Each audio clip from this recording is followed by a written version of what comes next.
Using AI isn't just about talking to a robot anymore. Now it needs to feel personal if it wants to fit in. Hey GadInsiders, welcome to your tech place. Meta's upgraded chatbot is getting onto the scene like a social media influencer with a digital pulse, leaving ChatGPT looking like a dry textbook in comparison. While ChatGPT behaves like a good kid, afraid to offend or overstep, Meta's Muse Spark model is ready to pick your outfit, choose your lunch spot, and judge your lifestyle.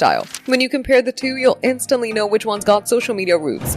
Ask the two for summer plans, for instance. ChatGPT will play it safe with generic suggestions about hiking and open mics, while Meta AI will go straight for the local jugular, pinpointing specific sunset kayaking meetups and cold brew workshops happening this weekend.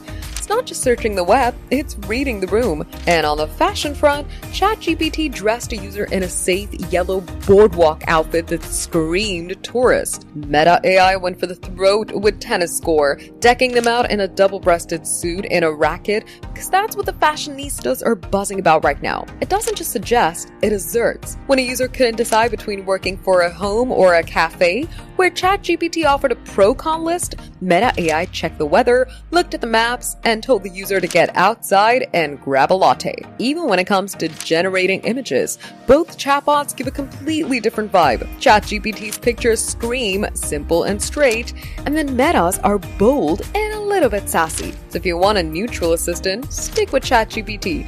But if you want a social best friend who actually has a take, Meta's already winning there. For more updates, subscribe to GadInsider, like and share the video, and don't forget to press the bell icon so you never miss any update.